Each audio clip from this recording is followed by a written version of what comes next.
All right, welcome back to the Sales Report podcast.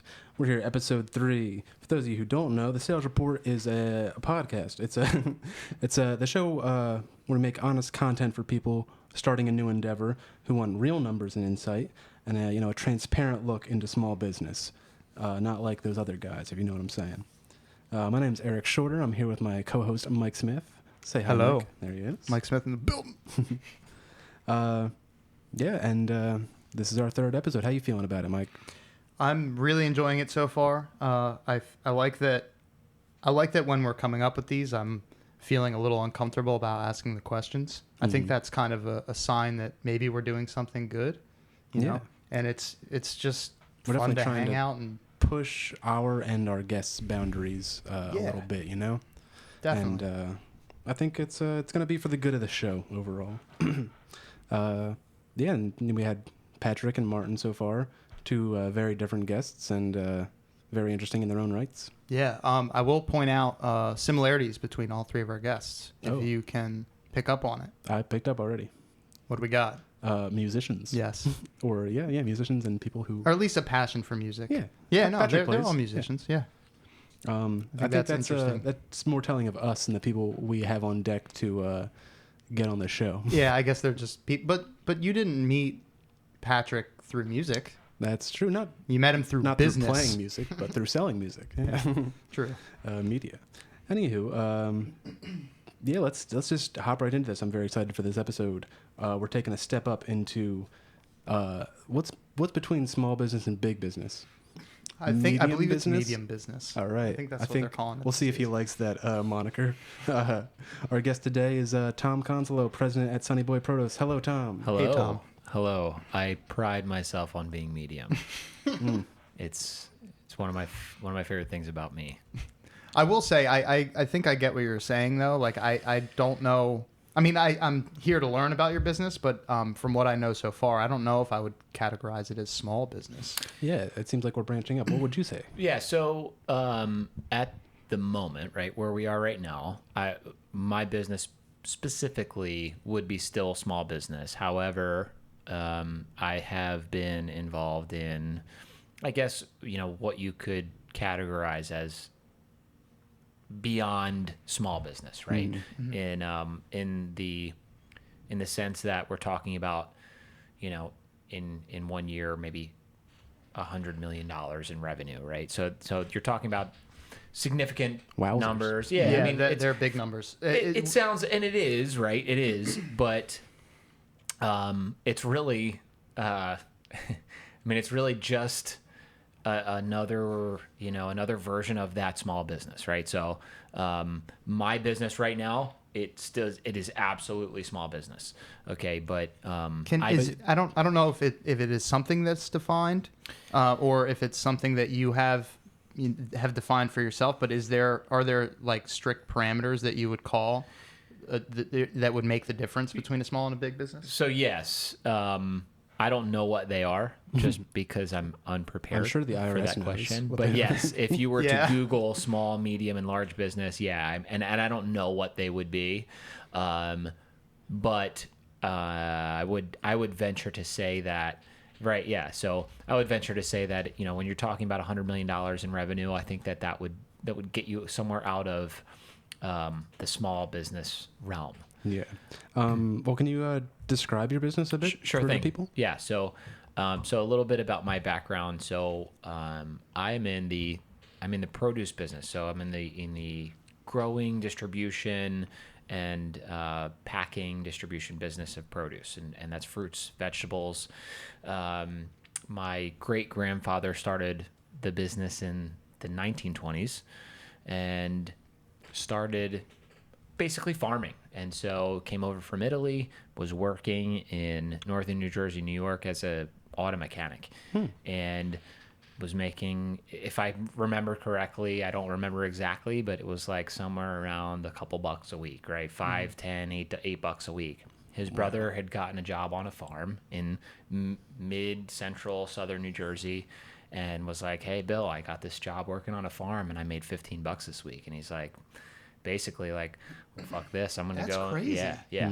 And so they found the site and found fun. And so there's a lot of gaps in the story, right? But that's basically kind of how things started. But it's also it's moving from one industry to another, but it's also kind of like moving south. Correct, kind right? of. So getting outside of the city and finding land in order to kind of branch out. And so they started, they found some farms and some land, and that is what kind of got our family into it.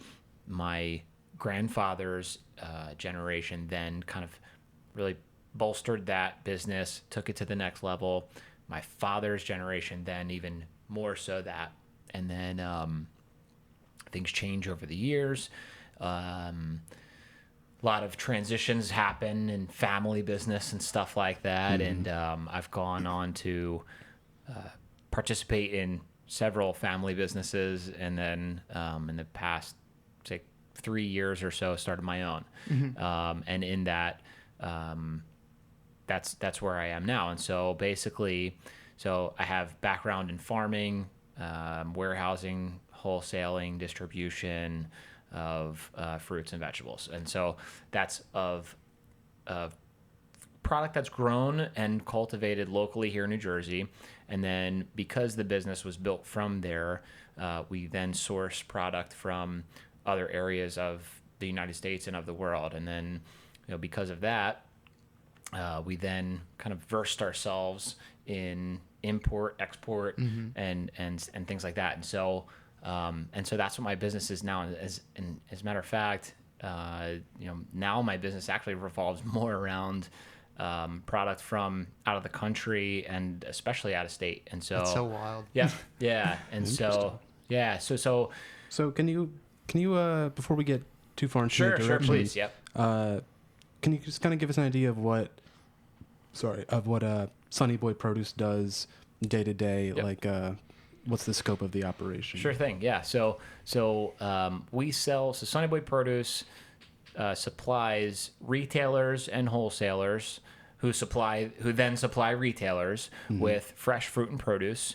So retailers like ShopRite, Acme, Wegmans, so on and so Aldi, forth. maybe. Yeah. Aldi, Lidl, whatever. Lidl. Sorry. I never knew how to pronounce it. It is Lidl. We will accept anything. Side note: I was in Wawa the other day, and a woman said we were talking about some product. She was like, "Oh, you like these? I like these too. They have this flavor over at Liddell." And I was like, "Where?" Over at Liddell. Down the street. What now? It sounds a little sexy. I'm not gonna lie. Liddell. Yeah, Chuck Liddell. Maybe. Where's that? I just that was pronunciation I was not prepared for. And like a triple take at her, trying to understand what she was saying. Speak English, dog. We ain't scientists. So you're providing produce to these places, which means you're also buying it, I assume, from growers? Right. So we are technically classified as a grower shipper, and so we represent growers. We also grow a lot of our own product, but we also have contractual agreements and handshake agreements with other farmers and growers in order to distribute their product to a lot of these retailers, get them to their distribution centers, which in turn end up in your grocery stores. How local are you, and how local are these agreements, like the growers that you have agreements where I sell to is not as local as most people would assume, and is not as local as I would like, to be perfectly honest. Okay, so a lot of my product ends up in the South, so North Carolina and South and Southern, more than that, New England and Eastern Canada, the Chicago metro area, and things like that. And so, is that because there is such a surplus of production here? It's a loaded question. Okay. So there's one main local retailer in New Jersey, and that's your Wakefern ShopRite. Okay, so Wakefern is it's like your corporate name behind ShopRites. Okay, they're based out of northern New Jersey, and what is their role? So Wakefern, because So- I see that name. I'm weird and I get my groceries delivered. Yeah. And I always see that name and Yep. I get my groceries delivered from ShopRite and I didn't know. I never thought to research it, but I never knew what the association was or what they right. did. So Are they like a parent company of ShopRite? somewhat. So Like a franchisee. I'm sorry. Let's just let you let you tell us. no. So you nailed it, right? So it's a franchisor type of relationship, okay? And so so there's, for instance, in our area, there's Bettino ShopRites, Bettino's, yes, which is like, I want to say 3 or 4 stores. There's Village ShopRites, which are like 18 stores, okay? And then there's these other groups that own or carry a number of stores. And so, however, all of them are backed by or kind of overseen by Wakefern. And Wakefern supplies and has to supply a certain percentage to the stores, and then they can, in turn, outsource or supply so much of product themselves. Some of them are very hands-on in supplying their own, and some of them are kind of not so, in that they'll just kind of rely more on the corporate Wakefern entity of supplying. But they're a powerhouse, right? So they've got, I don't remember exactly how many stores, but it's immense. Do you know how long they've been around? It's been no, off the top of my head, no, but Sorry. but it's a long time. There, it's significant, and it's kind of odd or hard to talk about in that it's quite a political quandary. Yeah, it okay? seems like you wouldn't want to step on any toes there. Right. If they have that much sway, and they could be such a large percentage of your business, I imagine, if it went that way. Correct. And so you'd think that it's like, oh man, well, I mean, why don't we go after that account, right? And the answer to that is because the people that already have that account are protecting it in a very political way. Yeah, it seems like that'd be like trying to get the McDonald's ice cream machine account. You know? Exactly. And it's like, Doesn't matter how bad that company does, they're keeping that account. correct. Like all of a sudden somebody's coming Sheens down. Yeah, it's like a Nancy Kerrigan situation at the end of the day. Like people are coming after your kneecaps, right? Like it's A lot of Italians in this business, I'll tell you what. hey. So yes, I don't know how I forget how we got on that topic, but yes. Yeah, you were talking about you're kind of unhappy, so to speak, with where... Correct. The scope of my business, right? Yeah. So our business, is primarily, so I supply a small chain in like the northern New Jersey, New York metro area called King's Markets. They're a great entity, a really great account. They're like 23 to 25 stores, high end. It's good stuff. Nice. But outside of that, a lot of my business is based on distance. And that's just kind of by circumstance, right? But where my relationships have ended up, where things have kind of just ended up being. Which is indicative of a lot of different industries, right? It's network based. It's based on Is that because of the internet? No, it's actually quite the opposite. It's because of like old school long-term handshake Personal relationships. relationships, Yeah. Yep. So, obviously a big focus then is securing accounts, it seems like, and that might be like a kind of a macro thing where you never know if the work you're doing today is paying off or not, but probably it's an important part of your day-to-day at some level.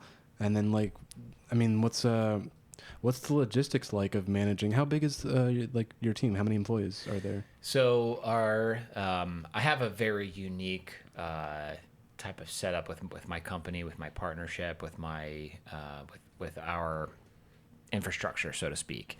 And so I am incredibly blessed and lucky to be able to tap into the labor of my partners who employ 750 people in a given day. And so my business does not concede that type of labor. Some days in the thick of the season, in the middle of June or July, sometimes we'll need 120 people. Okay, so that's when we're at full tilt on the blueberry farm, and we've got 10 to 15 truckloads of product coming in. So and out. this is the growing side. Correct. And distribution as well, right? Okay. But then in February, It's seasonal. I need I could use 2 guys at 35 hours for the whole week. So Wow. So does that mean your company's mostly like brokering deals and saying like, hey, Joe Patsy, he needs blueberries. Hold on, let me call Blueberry Joe. Sorry, Blueberry Jim, rather. Can't give him the same name. That's terrible. But hey, Jim, Joe needs blueberries. You got blueberries? Yeah, Tom. Well, how many blueberries do you need? 2 trucks. Okay. And then you say, okay, can you drive the truck over to Joe's spot? Yeah, how much am I getting paid? Joe, how much will you pay me? $250? All right. You'll get paid $230. Is it like that? I don't know if that made any sense. No. No? Okay. Actually, as much as I want to leave it at no, it sadly is like that quite more often than I would like it to be. Well, I mean, that's you're talking to a guy who has no bad feelings towards making markets more efficient, man. Yeah, and listen, so yes, a lot of the time it is that way, right? And so especially when there's a dynamic market and things are dicey, right? So a lot of times, in our business, things change very quickly. It's incredibly dynamic. It's like Wall Street, but sometimes like almost like times 10 at times, right? Like it's like, oh yeah, well the market changes every other day or weekly. It's like shit. Sometimes our market It changes. Can it change with the weather? It can change in an hour. And not just to mention, I mean, like, you're dealing with a product that can go bad. Yeah. Correct. And Like it has a shelf life. It's like everything you're trading It's is way more dynamic than Wall Street. is an because option or an ETF when with you- like stock Eric, can't I gotta say, when you rot. say something goes bad, there's something sexy about it. I gotta be honest. I'm sorry. I'm sorry. it goes right. Oh yeah. Say anything, but Eric. seriously, no, you're not wrong. And yes, 100%. There's the perishable aspect to it. It brings an entirely different dynamic to it, especially in our area where, in our growing area specifically, it's extra dynamic because the heat, the humidity, the sandy soil, it's just a little bit more dynamic than a lot of other growing areas. For instance, in California, it's a little bit more consistent. The soil isn't as sandy. There's a lot more controlled variables, and their season is a lot longer. It's like if you want to buy a vintage car, you're not buying an East Coast car. You're buying a That's right. West Coast car. That's right. Exactly. Yeah. No rust. Is this in Vineland? Yep. Yeah. okay. So our headquarters is in Vineland, New Jersey. New Jersey, and our main vegetable farm is in Buena Vista, which is surrounding Vineland, and our blueberry farm is in Winslow Township, which is also surrounding Vineland. And so that's our, and then also to give a little bit of a scope, right? So Sunny Boy Produce specifically, we sell, let's just call it 35 different items throughout the course of the year, okay? Name them all. In alphabetical order. No. Reverse. Go on. So out of those 35 different items, blueberries account for, I'm going to call it 65 to 75% of our sales. Wow. Are we in a? I guess I should know this, but are we in like a? Hamilton.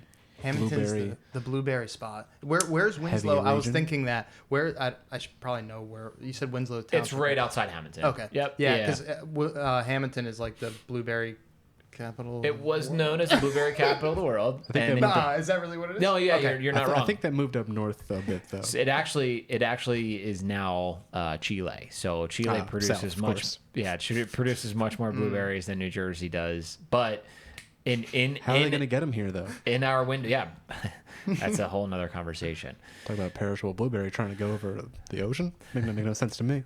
I'll get my blueberries right here, thank you. Yeah. So yes, our window, our season is it is very dynamic. We produce more blueberries than any other area does in that short period of time.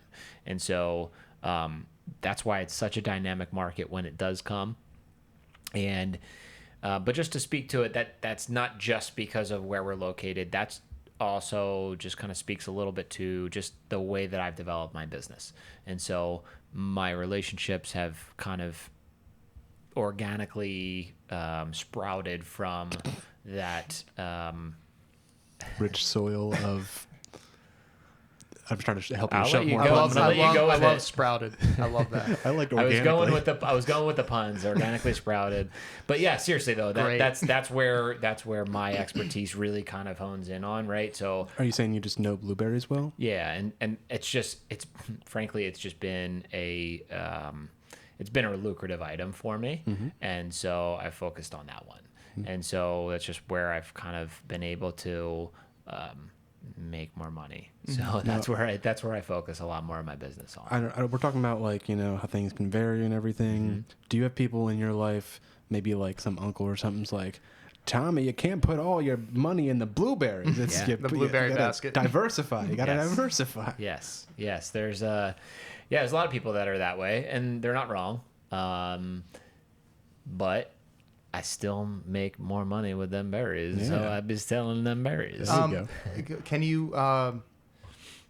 What's the second most? Like, I'm curious because I feel like blueberries just make so much sense because like Hamilton just keeps popping in my head. I feel like Yeah. that makes a lot of sense. Like, do you know what the second one is, or is everything else just kind of like? They are kind of all Similar. intermixed. After that, after that though, it would be like a vegetable. It would be either Tomato? Squash? It wouldn't be tomato. It may be a squash or a pepper or a lettuce. Okay, that would be. Those are kind of the other bigger localized items. Also, I have a particular agreement with another customer that I sell lettuce out of California, and so it's like a really cake deal. I don't really see it. I don't do much with it. It's like I get the order, I make a couple of phone calls to and I have like a really good supply side out there, and I've got a guy who is out there making sure that the quality's right, and so I'm like, hey, look, I need 3 tractor trailer loads next week, Monday, Wednesday, Friday. I need to make sure it's right. If it's not, you're fired. Go to work. And he'll make it happen. And so that's kind of where it'll make up that volume. But yeah, for me, the more lucrative items are the fruit. There's more packages per pallet. There's more margin per package. And so a lot of times I will put more time, energy, and brain space in one fruit order than 2 or 3 vegetable orders because it's just easier, lucrative. man. It's a waste of my time, sometimes.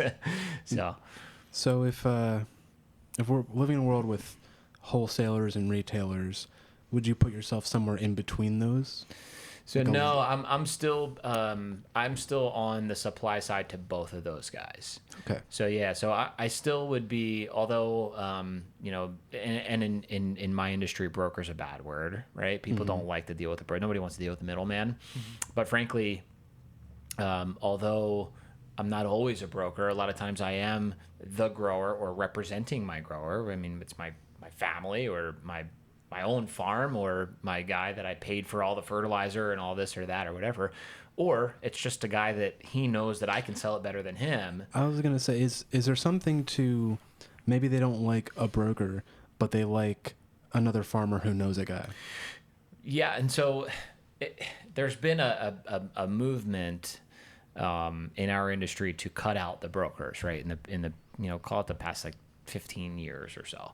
And in a lot of instances, it's the right move because things get weird, right? Expensive. And there's they're second, third handed, and we're just like Everybody's got to make a profit, otherwise, why are they doing it? Right. However, in some instances, in my business particularly, I sell to certain outfits, retailers, wholesalers, whatever, that wouldn't be able to do the same job as I do in order to like procure or put these things together with my network of growers, or even if I'm just simply buying from a group of people and putting that together for them. And so a lot of that is sometimes lost. And so to speak a little bit more to that, it's just, I don't know, it's a little hard to address in that it's kind of coming of age in that, well, we don't need him because we can do the same thing. But at the same time, it's like, well, if I had the right... They can't, though. They can't. But if they think they can, I'm not doing my job, right? If I'm not selling them, so to speak, or if I'm not, if they're not convinced that I'm holding my value, I've already lost, right? And so, there's such a pushback, like in our industry. It's like, oh, well, but there's no loyalty anymore. It's like, no, it's not that there's no loyalty anymore. It's that you're not doing the right job, dude. It's like, well, when my dad was running the company, well, they just gave us the orders and they didn't ask any questions. It was like, well, yeah, because they lost money every time. Yeah. So, here you have to actually work for it, right? You have to be competent. And because we're in the information age, or I don't know what age we're in, but there's a lot more information now than there is then. I'm sure competition is growing, and 100%. I wonder. People expect a higher quality product. If this may be a decent time to whatever you like to do. Segue into the resume. Like, I wonder how much of your college education played into what you just said. So, yeah, that's a great question. Tell us about your time at the Philadelphia University. Yeah, man, I loved going to school. I got to be honest. When I went to school, I did not really expect to be in the industry that I am in, right? So this is the industry that I grew up in. You were young, probably trying to rebel a bit, get away from the parents and stuff. Frankly, they told me to get out. They're like, get the hell out of this industry. You don't want to do this. Go be a doctor or lawyer, man. And I'm like, word, I'll do that. Like they're like, well, just go back to school and you like go get a degree. I'm like, okay. So did you start right off with business? I did. Yeah. What you ended up with an MBA in business, correct? I did. Yeah. I just felt that I was going to go back into a business. So that was always in the back of your head? It was. If it wasn't the same business, it was going to be a business? Like, is that what the mentality was? Or? Yeah. So here's the deal. I got a story. So I was always kind of urged to kind of branch out, do something different. Be a doctor, be a lawyer, do this.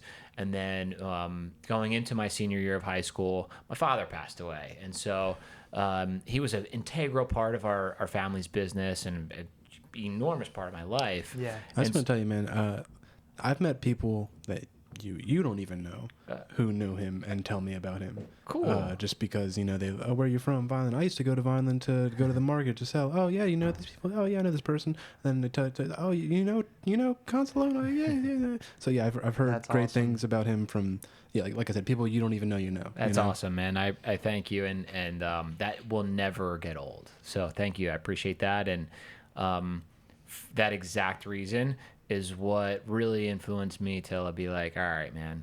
I kind of used it as like, I don't know whether it was right or wrong, but I kind of found like this fire, this vengeance in me to like, all right, well, I'm going to set this bitch on fire, right? Like I'm going to, I was lucky enough to have the time with my dad that I had, and he was a really great dude, like a fucking great guy, and was much more than what he was able to be, I think. And so I kind of made it, I guess my life's work to avenge that. Finish it for him? Yeah, in a way, and like, especially, in the first couple of years that happened, I really let that, drive me. Yeah. And I'm really lucky for that.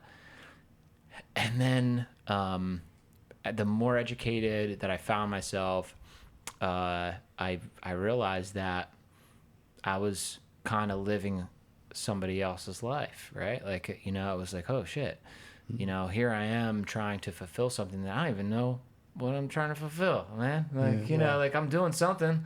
Everybody's telling me that I'm doing the cool shit, but I don't really even know what that's supposed to really be.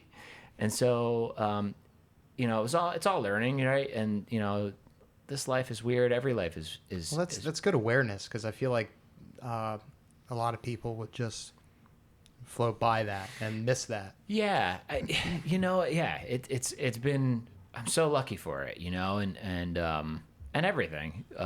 But it was one of the things that, certainly,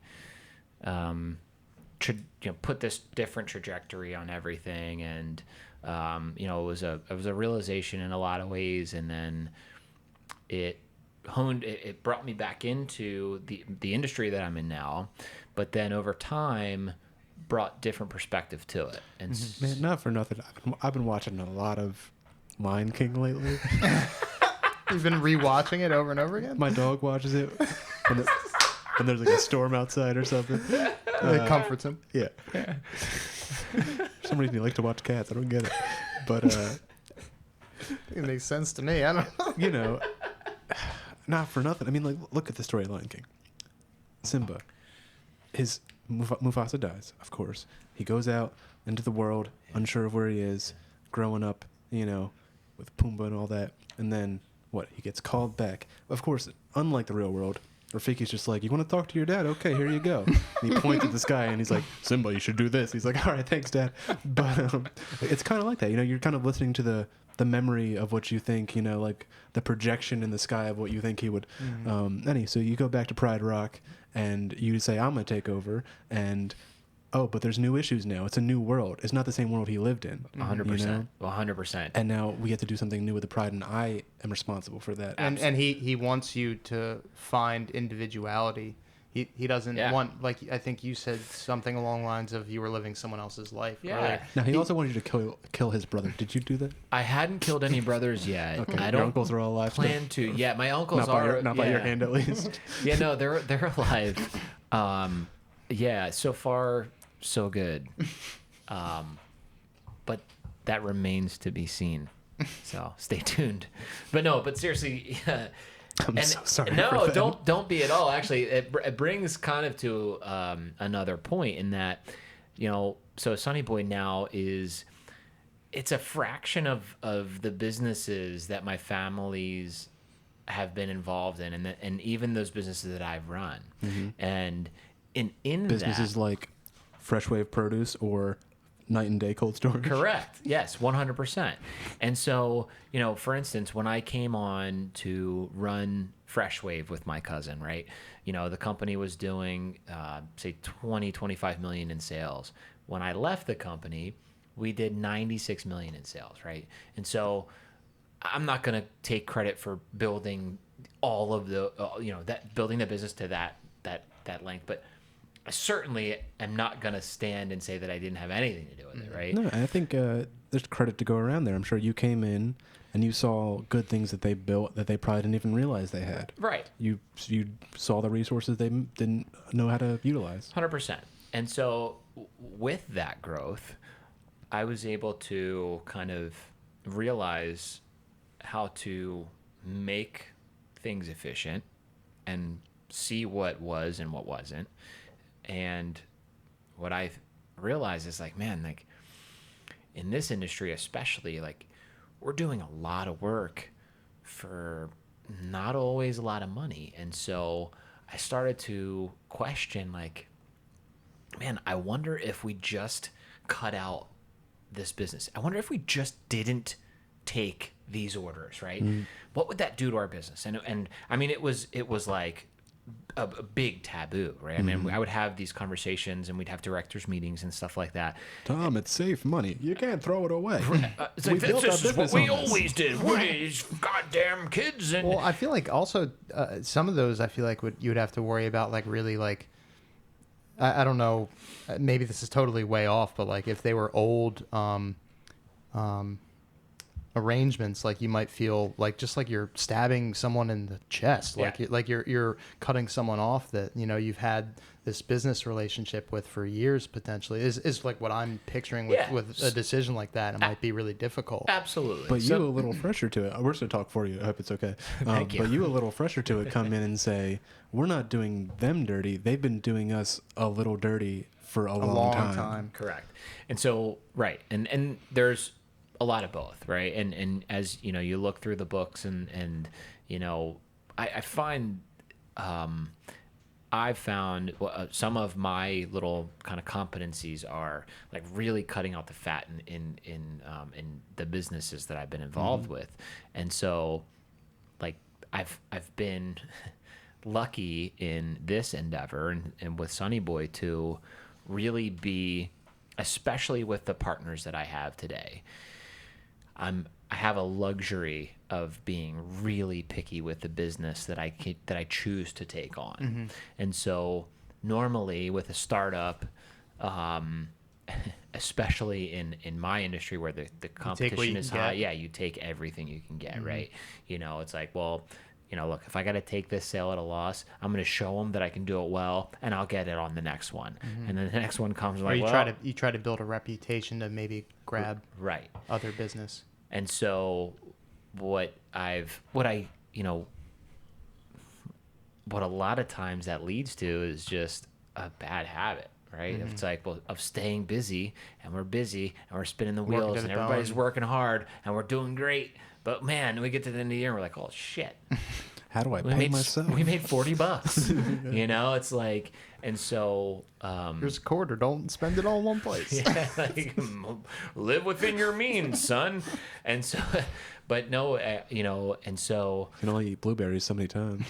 And it's funny though, you know, in the industry, you know, especially prior to this project, you know, people associate me with he's a big guy, right? Like, oh my God, like, you know, the big guys like you, and you're and all of a sudden, you know, well, our sales are not necessarily 20 million or 15 million.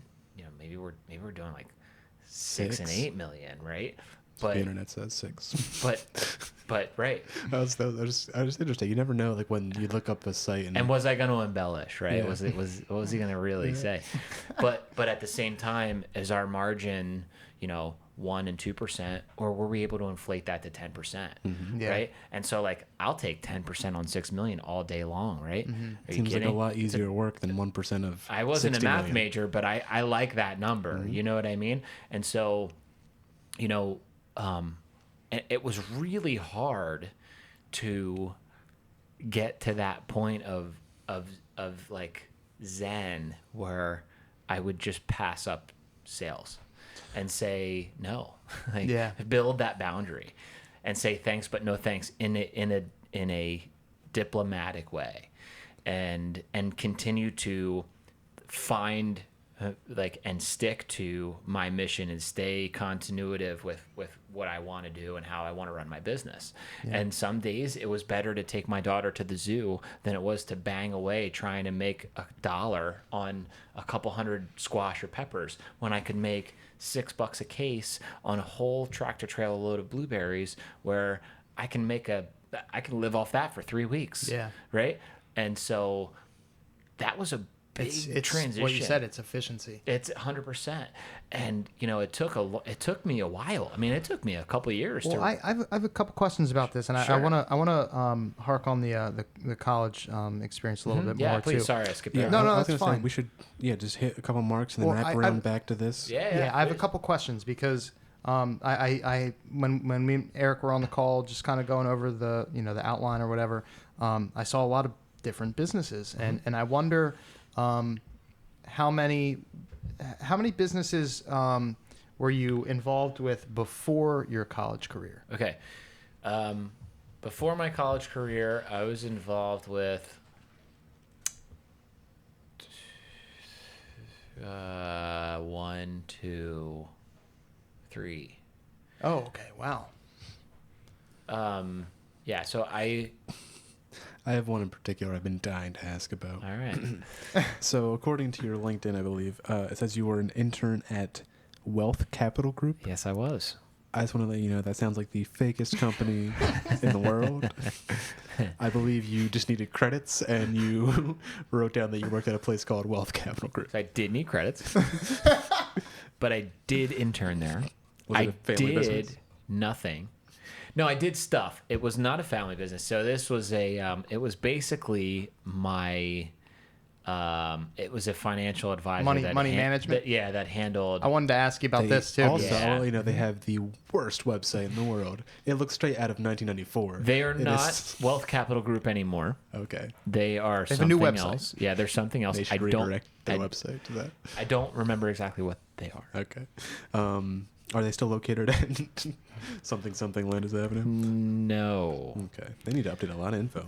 Yeah, no, Well, that's their old website. It sounds like. Well, it's still active. Yeah, they're around. They're on Main Road and something, but they are around. It was a real internship. I did get credits and I did get paid. Nice. Nice. Well, I think I want to ask you about that later, but I also wanted to continue with the. Do you think what you brought to that business was solely something that it's just like your personality, it's just how you think, it's how you mentioned to me outside we were talking about music, how you have a very organized mind.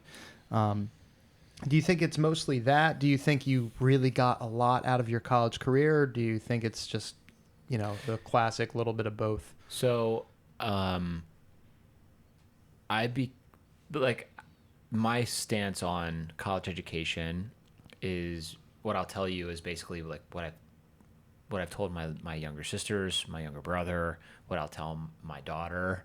And the way that I feel about college education is unless you are in something super specific, unless you're going to law school, it becomes something that gives you perspective, makes you worldly, gives you a better perspective on what you're going to encounter, and it is imperative. Is it worth $250,000 to $500,000? No. This is exactly why I'm asking you these questions, Right. because I feel the exact same way, Yeah. and I was really curious about your take. Yeah. Yeah, I mean, I'm really glad that I did what I did, and I'm really I think I made a little more out of it than I think some other people may have or may not have, especially in the graduate portion of my education. Right. I was exposed to a little more resource than a regular undergrad. Yeah. But even still, in my undergrad, I was able to kind of strike up, for lack of a better term, certain friendships with some professors and stuff like that. But still, It's still mostly social, whether it's 100%. Networking for a business purpose or, like you Right. said, becoming more worldly, I could understanding have new been points Matt of views. Damon as a janitor and done the same fucking thing. If I just made friends with my psych professors and maybe one of my business professors and gotten paid a little bit instead of paying a lot. But then when other people look you up like we did, they wouldn't see MBA in business. That's true. And that probably does more Wait, for really? you behind the scenes than They wouldn't see that? if he didn't go to school. Yeah. Oh, I see what you're saying. Yeah. Sorry. Sorry. I didn't. I missed that. I got you. If you went the Matt Damon route, he wouldn't. Right. The MBA thing was super cool, though. I'll say I took the easy way for sure in that I went to What do those letters stand for? Master's in Business Administration. Okay. Yeah. Does it sound stupid when I say MBA in business? Yes. Okay.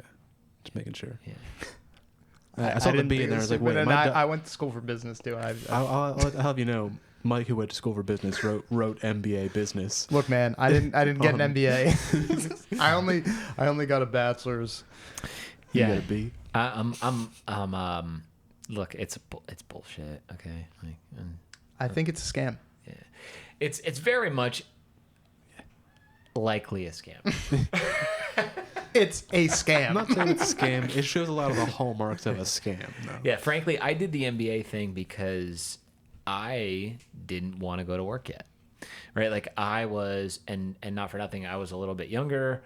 So I graduated high school at 17. I was barely 21. I'm like, I'm not ready to go and try and save my family's business right now, because that's what what I You had got to to go do. hang out with Timon and Pumbaa. Yeah, that's exactly what I wanted. I mean, Eat some I had grubs. Wealth Capital Group there waiting for me in the wings, and they were like, "Let's go to work." Is that what And you I'm did right after or so, during? So frankly, yeah, I was Series 6 certified, which means you could trade certain securities.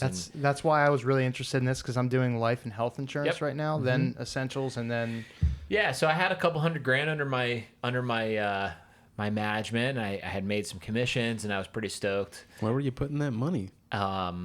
I was putting it into my whip, yo. No, I meant for your investors. Unless I hope they don't listen to this. What about your fiduciary responsibility? I was putting it basically in MetLife funds, pretty much for the most part What at does that that time. mean? That was a long I time don't know what ago. that means. I'm a simple reseller of Yeah, goods. it was mutual funds at the time, man. That's what I was versed in, and I was. What this is we're the market is recovering, starting to get back on its legs. So it was right before the '08 crash. Oopsies. You missed it by a couple of years. Yeah. Whoopsies. Yeah. But I don't know things. you know some stuff. Not anything right now, but you know some other stuff. I didn't know anything in 2008. I'll say that much. But yeah, no. So that was my. I had been offered a lot of different kind of paths and opportunities at that point. And with my father not being around just a couple years before, my uncles stepped in, the ones that I had not harmed yet, and they were like, basically, look, man, like we need some help, and we don't know what the help it really is, but and to me, I'm like, all right, well, I didn't even think twice. It was like I had these offers right out of school. right out of school. Oh Yeah. wow. Yeah. So I feel like had- that was probably a huge. It was because I had, dictating moment. I had some pretty solid offers, like internationally, right? And so part of my MBA program was going overseas to China, and we were able to like visit with some like pretty heavy hitters, KPMG and Johnson & Johnson, and these larger corporate companies. Would this have been the same thing that you were doing as an intern, or is this what? Or is what So you're I talking about was the Gallagher interning different? at the same time simultaneously. I basically I found the financial advisor that I knew, that my family kind of knew, and I was like, hey man, like, look, I need to make $200 a week to like kind of pay some bills, and like I need you to sign these papers to tell my like the faculty that I'm like doing stuff with you so I can get credits, so I can get my MBA. Like, are you willing to do that? And he's like, well, yeah, if you invest your money after you make it, after you graduate. And I'm like, word, I'll do that. And he and I are still very close to this day. Shout out imagine Rich he's got your Maria. money. But yeah, seriously, I mean, so that's kind of really how that came to be and is what is. But I had, like I said, these opportunities, and I got like very, I don't know, I was reading a lot of books, and I got like very inspired in that year of my life. And I was all about the goal setting stuff, and I was like really, do you remember titles of the books you were reading? I'm just curious. yeah, like The Secret, right? Like, like Little Esther Hicks, little Abraham. yeah, Little- like all those like self-helpy type Yeah. shit, you know what I mean? I've read a lot of books like that, but I'm not familiar with that one. I don't think. Yeah, The so like Secret, it's- all those like goal setting, like all those like really like hokey Have financial. you read Rich Dad Poor Dad? Yes. Okay. Yeah. By the way, at the end of this, we should get into maybe some of like recent reading, because like Sure. I got it. I like Down. just read some cool shit. I'm Write it- looking at write it on your this. notes, first and, note. oh my gosh. So You see this? Woo. What? So, Is that how long we're going? Approaching an hour. We're not yeah, even at yeah. Mike's financial corner yet. Yeah, I've been keeping it. so I thought that was like an hour 53. I was No. Yeah, I know logic is strange. I know it's hard for you to be logical. But yeah, so it was tough to make the decision to like get back into. Actually, no, it wasn't tough to make that decision. It was a little tough pill to swallow, in that I was gonna like take a $30,000 salary a year from my possible 6-figure offers that I had. But I mean, So yeah, what's going on? You just painted us a picture of, you got offers internationally. You're in China, Johnson & Johnson, KPMG, I think, and you're reading books. You're feeling really heady about your potential. Yeah. And then you decide to go with the family $30,000 offer. yeah. What happened there?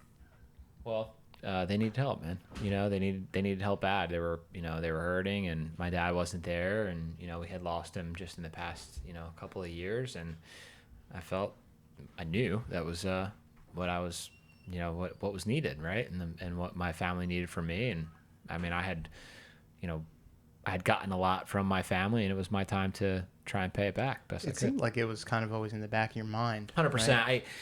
I kind of had these like visions of, these pipe dreams, so to speak, of going and doing something else, but I don't know that I would ever really shake it. Mm-hmm. I mean, Yeah. even today, I love what I do, and I explore outside stuff all the time that seem incredibly lucrative, but I don't know that even if I were to, I would ever really just walk away from it, because it's not just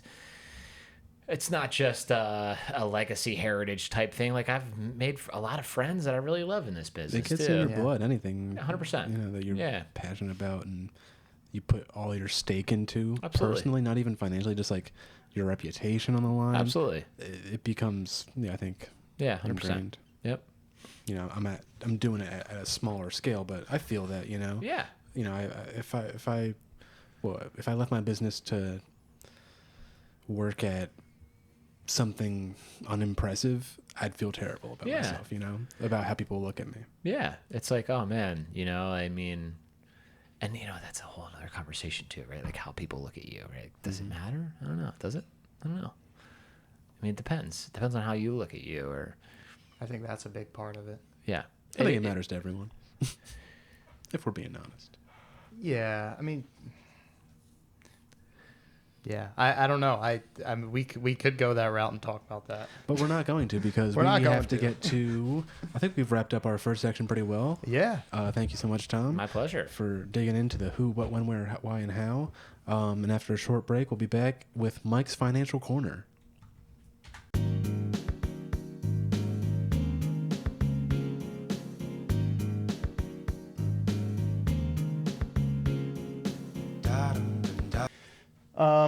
Yeah. All right. Welcome back. We are here in Mike's Financial Corner. I think actually we might have touched on some of these, so I'm just going to kind of breeze through. If we touched on them, we'll skip them. First one, does your business represent your sole income? Some of these applied to other guests. I don't know I if think this it's is fine, relevant. Fine Yeah, question. yeah, that's a good question, and the answer is no. okay. I have other sources of income. I'm actually an employee of Wealth management group. not Wealth Capital Group. Sorry. No, I work for and with. So my partners who own part of my company have a large food manufacturing company. They make salads. And so it's like a really like synergistic type of Yeah. relationship. I hate that word, synergy. Nah, but come on, So, it works. but when it but works. it's the only word Yeah. to really describe. Yeah. It really truly is in this Yeah. situation. I think I've heard you talk about this before. This is the kind of thing that ends up in like a Wawa, like prepared salads That's kind right. of thing. Yep. Really? Yeah. And so I've been able to kind of bring value to them with my network, my sourcing, and yeah. So I have the liberty and the luxury of taking a salary from that because I show value with that, and then to kind of bolster my my income, which is sweet. Super sweet. Yeah, I might be skipping around within my questions, No but I think worries. it might be relevant. Do you have any passive income from investments? As of right now, yeah, I still do, but they dwindle, they come and go, and so As needed kind of thing. So you're not in like real estate or anything. I was, so I had You don't have your license, do you? no, no, I was thinking about getting it at one point, but instead of that, my investments in real estate, I was into 4 rental properties at one point with a partner. And so our agreement was basically going into it that I had a little more money than Financial I had time leverage. at that time.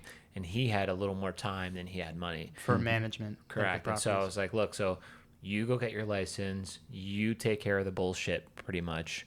Like, you paint stuff. That honestly, that Yeah. was that was my Yeah. stance. I'm like, I don't want to You fucking hate paint. painting? Yeah, I hate painting. Yeah, I really I don't like hate it either. painting. So I'm like, look, like I got like, somewhere around 50 to 80 grand where, let's make some money. Let's, and this is going back some time. The 50 and 80, was that for all four, or was that just how you started? So that's how we started. Okay. And so is this commercial or So it was residential. So we found some. So the underwriting process was what I undertook, and then this is going back like right out of school. So we had, I in my vision was. I'm sorry. What does that mean? Underwriting. They assess the risk of lending. So right? I was finding the best tenants that I could find, right? And so like no Section 8 stuff. I was trying to find people that were kind of in between stages that were not going to fuck up our properties, right?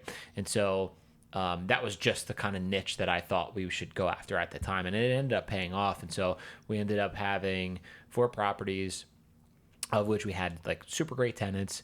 They property stayed in that's good to hear. Cause I always hear horror stories. It 100%. And so I had I don't know why I fell into this little kind of niche of finding the right tenants. And so when it came time for me to break away from the businesses that I was involved in and start Sunny Boy, I sold everything that I had. And was that just like to fund the upcoming business? 100%. That makes sense. Yeah, that's great. I wanted to get around to that. How you funded the start of this? Yeah. Yeah. Mm-hmm. Yeah. It was actually not even just to fund the business. It was just so I could eat, live and food. fill. Yeah. So I went through some pretty hard times in order to make that happen, and so that was part of it. Yeah. So that was a sale of those properties and basically everything else that I had in order to start the business. Now, what was happening there? Because you had a partner. Were you selling your half to him or her? Yeah. Or? So we had basically kind of just really easily come up with a valuation of what the that business or those properties were. And, I was like, look, you know what, why don't you just buy me out for X amount of dollars and you can have it. And I made it a sweet deal for him, which it was, but for me, it got me out of them quickly. And it sounds like it works out for both it did. It did work out really well. And listen, it got me a pile of cash that I needed to live in order to, to get through that period of time. I got a little, look, like at that point in my life, I gave literally like everything up, right? Like it was a huge transitional period in my life. Well, and it was a good experience in the real estate business. 100%. I think that that's a really, honestly, besides starting a business, which it can be very risky, and starting it, building up the capital and spending that amount of time where you're not profiting is very difficult. Besides starting a business, real estate is the best way to build wealth, right? Yeah, generally yes. Would you revisit it? I would. Right now real estate's in such a gnarly place, right? It's weird. It seems like you have a very active use for your capital at the moment. Yeah, for sure. I definitely would revisit it at one point or another. Yeah, maybe not right now. Right now is weird. But I just mean in general, but not now. Yeah, absolutely. And look, like I'm a restless guy, and so, shit, man. Like I said, there's not many things that I'm not gonna not explore. Right? Yeah. So yeah, real estate's something that's fun too. For me at least too. I love looking at houses. Yeah, it's cool. There's a rewarding aspect to it. So yeah, definitely. for sure. And every house has their own character. Can I just make a pit stop here in Mike's Financial Corner? Yes. Thank you. Do you have a or more children? I have a child from my own loins. From my own loins. Yes, and come this coming May, we're in September. This coming May, I will have a stepson, which is congratulations! Awesome. Thank you very much. It means you're getting married. It does. Yeah. It does. Yeah. My fiance has a better option of the two ways that could have happened. Yeah, my fiance has a 10-year-old son, and it's very full circle for me because I was also at one time a stepson around that same exact time in my life. Wow. So, yeah, really gnarly. That's wild. Super cool. You'll be able to bring a better perspective. Well, I don't know how your situation was, but I assume that's your. No, yeah, no, you nailed it. It's going to be my life's work to, to make sure that I, do the duty that I feel I Yeah. need to. I feel like it could be difficult to build a strong relationship with a stepchild, and like you said, that being at the same age, like Such a that mouthful. experience it has to be huge. And that's great and all, but that's a talk for a different podcast. Yeah. So you, how old is your My daughter's biological 5. Okay, so that was 2016. So, I mean, I don't know when Sunny Boy started. I don't have that paper in front of me anymore. So 3 years ago, I left a really cushy job to start a business and lose and sell everything I had when my daughter was around 2 years old. See, now that's what I wanted to see, because, you know, it's different to say, you know, maybe if it was just you could have kept some of those investments and lived on the residual of that plus what you did sell and then go on. But you have a child, you have to have more than just enough. You know, It was cash on hand. It was a yes, and it was a very like gnarly trying time on how to and what to do. And had I known how hard it was going to be before I made the move that I made, I wouldn't have made the move. But I don't know. From the way that you talk, I don't think that's true. dude, I wouldn't have made a move. I'm telling you right Really? now. Yeah, because so I had certain commitments and certain things. Just I had agreements, not like set in stone or anything, but I had conversations with people that were like, you know, look, dude, if you ever had to do anything on your own, I would fully support you, you know, and it was organic. Like that stuff came to be. It wasn't ever like me like fact finding or trying like if I ever had to leave, like being like snaky. And when the time came for me to actually make the move to do it, it wasn't that it was a lack of follow through from some of these people, but I was pursued and sued and slandered from my prior employer, which was my family and supposed partner, and slapped a lawsuit on me, I was gonna bring up unjustified, right, in a way that like was just super political, and frankly, like if I really wanted to, I could spend the money, go to a competent attorney, and go back for millions of dollars, which I won't do.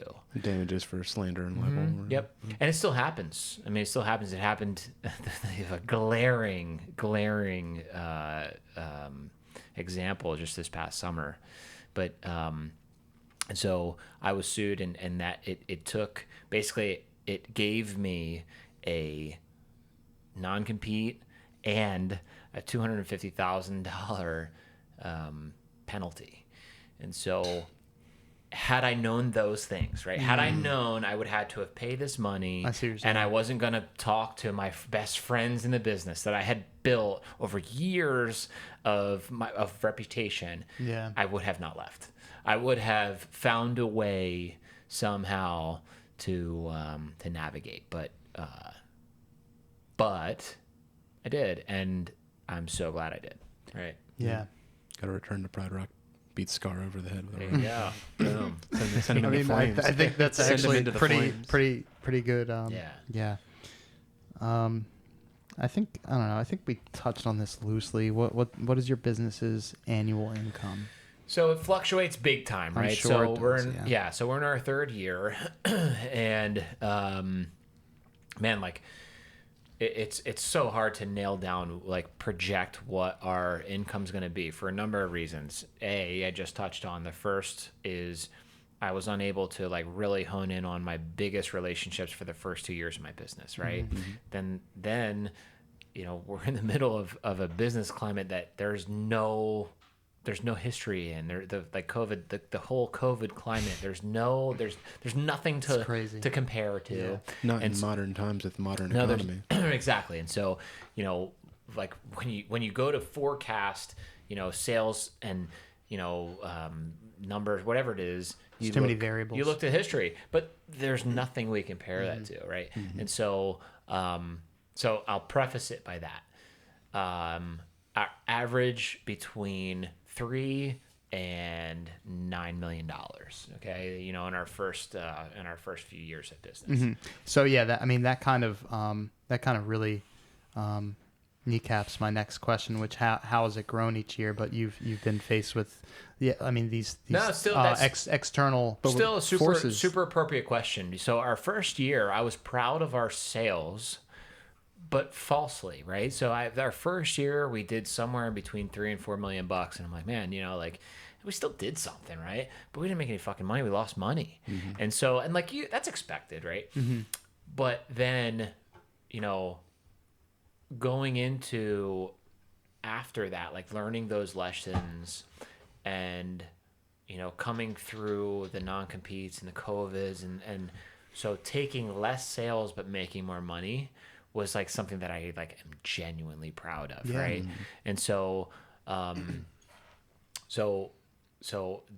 making margins and making something from nothing and just being careful and being picky and being patient. It's the efficiency. Fucking patience is like, oh my God, it's so hard, especially when you're used to being busy, right? Like I'm a guy who's I really have a hard time not being busy, and I love not being busy. Like I love having time to take my kid, and like I had mentioned earlier, taking my kid to the zoo instead of doing this, or going surfing when there's waves, or but there's also something inside me that feels guilty when I'm not at work, regardless. You just like to work, just regardless, because it's what I've been brought up with. But can I dig in here a little bit? Sure, man. So let's look at first year. I feel like that's far enough removed that we can dig into it without any kind of too much personal attachment. Yeah. So you said you did 4 or 5 million revenue, but lost money. Yeah. So where is that money being lost? Is this equipment purchases? Is this employees? Is it what? So it was in labor. Well, I guess let's start at the top. What's your margin on 5 million sales? Gross margin, So the industry standard is generally between 5 and 8%. That's a pretty, just a round number. Okay. And so, like a startup, you're not expected to make, to come close to those numbers. But, for us, I was overpaying. So I was in the business of trying to make a statement, right? So I was overpaying my employees. I was overpaying for product, right? So, there was nothing but doubt. As I started this business and then where I was coming from, it was like, oh fuck, this kid's going out on his own. I'm a youngish guy. In the industry, I'm a youngish guy. To you guys, I'm not a youngish guy, but in the industry, I'm a youngish guy. And, this guy's got nothing but fucking problems coming his way. And so I wanted to run the business the way that I wanted to run the business. And my budget was $1 million with my partner. And my thought was, I can lose money for the first 3 years in business, but I can make the statements that I need to make. And then, and then I can set the table, and then we can make dinner. And so, I didn't have, I was a little too overambitious, but I also didn't have the proper partnerships in place either. And so, instead of getting the $1 million, I got $300,000. And big difference. It's a big difference. And, but my partner was like, well, don't worry. Once we, we'll start here, right? We'll roll it out with 300, and then year 2, we'll get another 300. And then we're only 40% short. It didn't end up being the case. And so we ended up not being able to run the business the way that I wanted to run it. I wanted different expectations. Yeah. And so, there wasn't continuity between the way that I had, my vision and our actual potential. And so, there was a disparity there, and it showed. And so, we had to restructure things a little bit, and that's why I have new partners, and we're revisiting all those things now. Okay. So where does the money go? Sorry, I'm not done.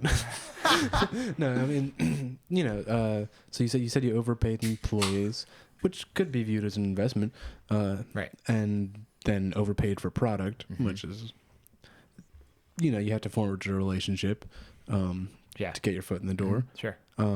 So, I mean, but you weren't ever buying product for more than you were selling it for. Yeah, sure. Absolutely Oh, yeah? was. Yeah. Okay. 100%.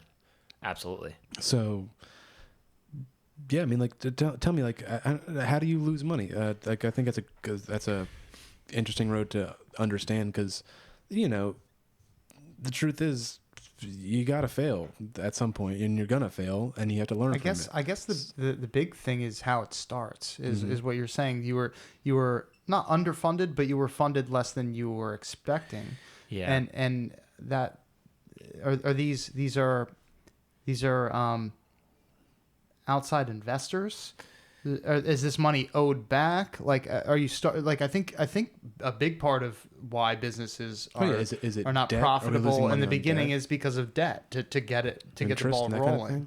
Yeah. And so, I honestly, I don't know. I don't know either. that Was my. I don't want to like dig in and be like, I don't mean this to be like, really like, how did you lose money? Because like, of course, that's fine. It's a perfectly fine thing to do to have lost money in your first year. yeah. But I just don't understand how it happens because I'm not there. Yeah. You know. Yeah. So basically, like I said, I had worked into our model losing money because for us, it was we were making a statement. We were getting involved with the people that we needed to get involved with and rubbing elbows with the right people that we needed to in order to step up in following years and so on.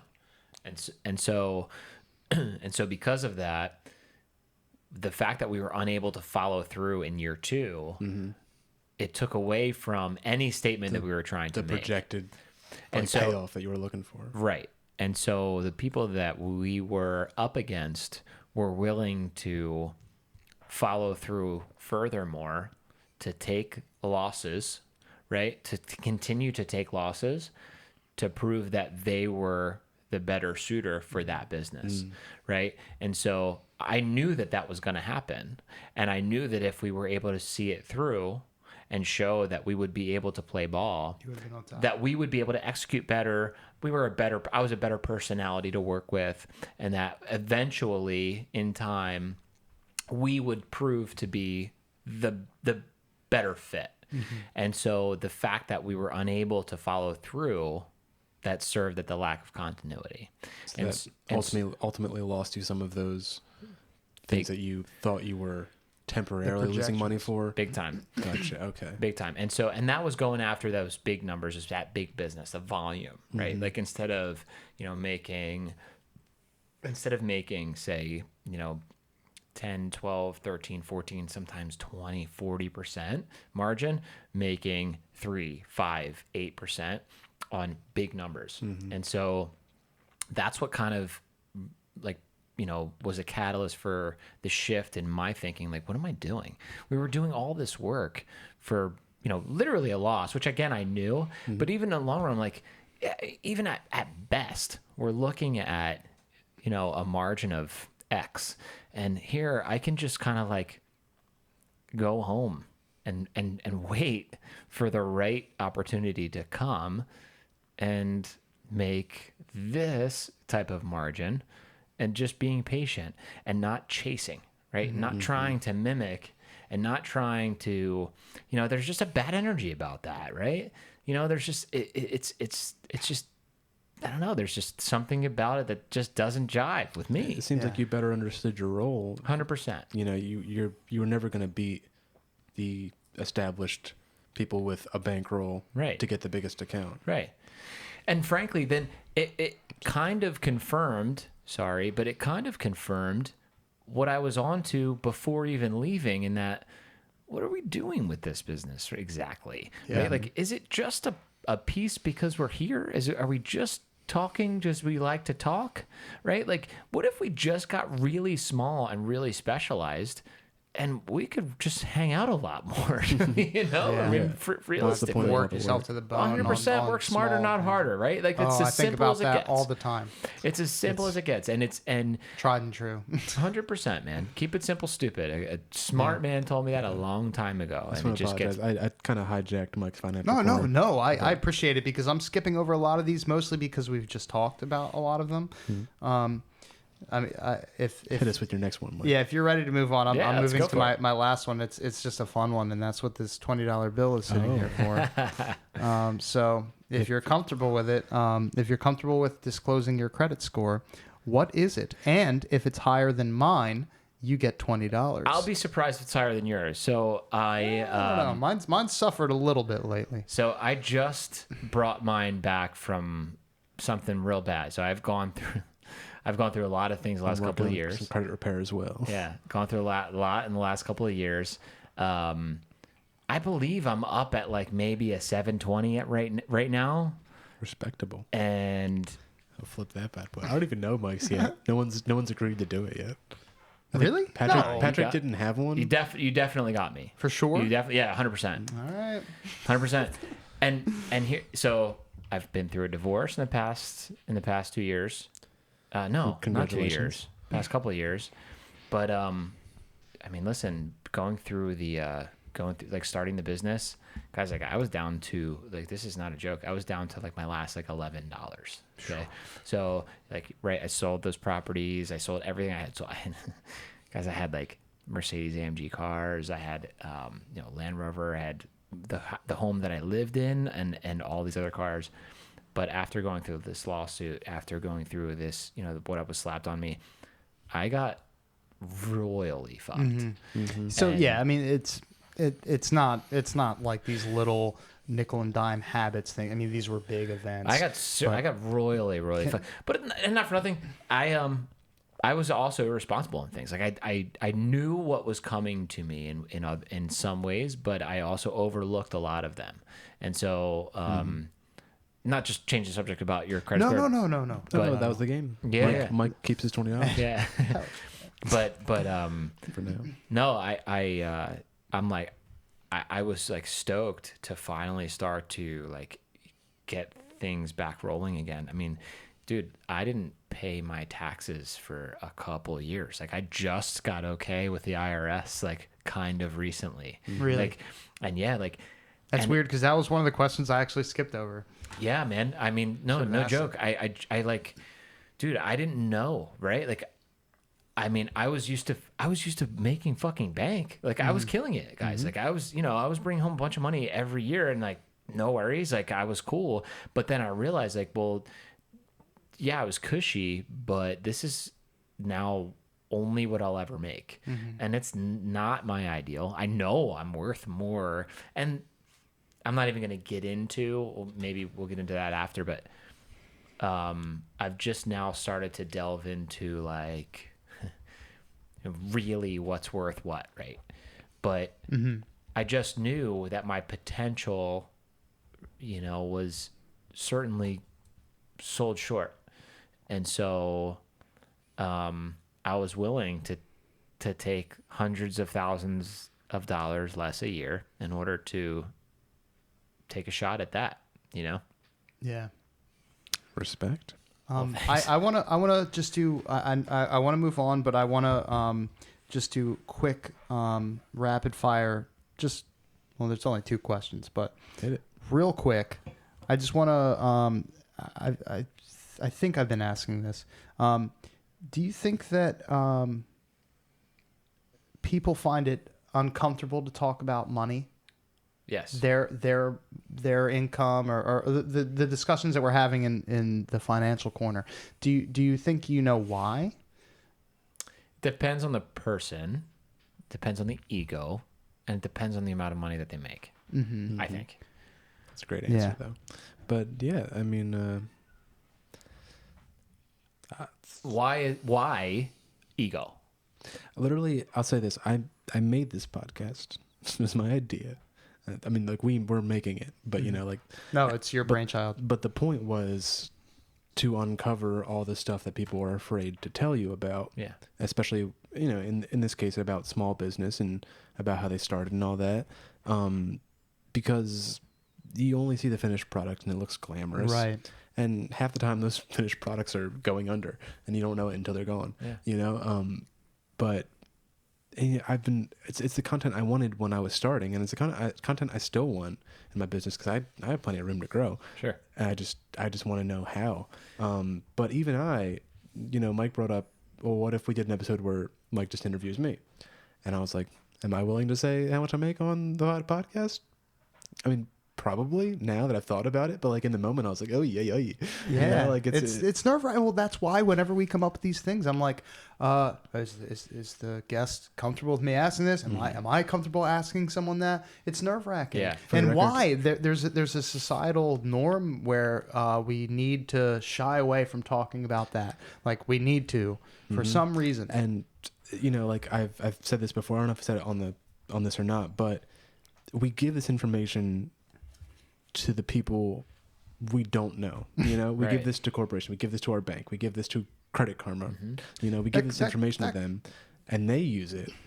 They use all of our collective information to make better decisions, but we don't share that with each other to make better decisions. Right, but I think ego, like he said, comes into it too, because I don't give a shit what an IRS agent or whatever their title is thinks of how much or how little I make. Yeah. I care about well, I don't necessarily think this way, but I think a general person, like someone, might worry about their peers thinking about how little or how much they make. Right. And not to try and get into the weeds here, but like, I don't know about you guys, but we've all been involved in music. I get more nervous in front of 10 of my closest family and friends than I do in front of 1,000 strangers. Right. I don't know. I think about that a lot. So there's a perfect comparison. Yeah. That's the metaphor that you need. Very well. Very Absolutely. well said. I'm gonna just run to the second one real quick. I'm sorry, please. because I think it kind of ties into this. Do you? How do I want to word this? What do you think about financial education in the school system? It sucks. And so I have an MBA. I have a bachelor's degree in marketing and a master's degree in business. And I struggle filing taxes. I don't file my fucking taxes.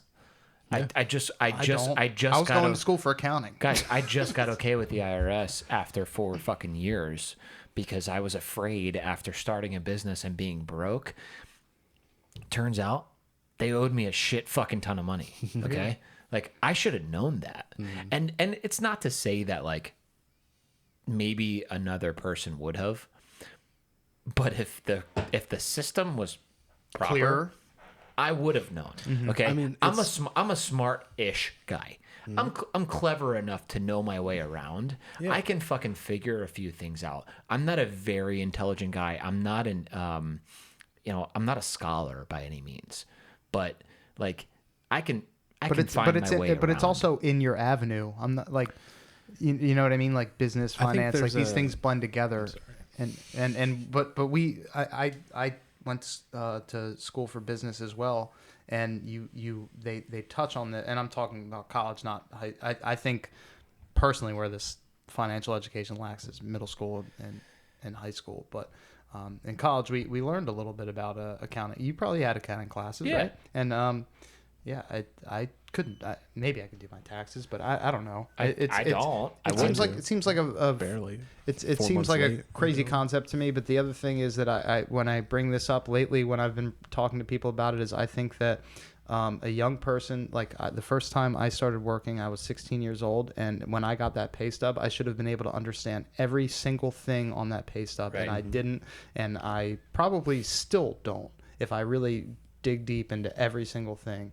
And I think that that's a big problem, because what allows you to live it's money. It's money equals food and shelter. And if you're making that and you're getting these documents, you need to understand what's going on. Yeah, it's sad. It really is. It's sad. There's a meme that really summed it up for me. It went something like, it's like one of those ones where it's just like dialogue. IRS says, you owe us money. Me. How much? IRS. You figure it out. Me. What if I'm wrong?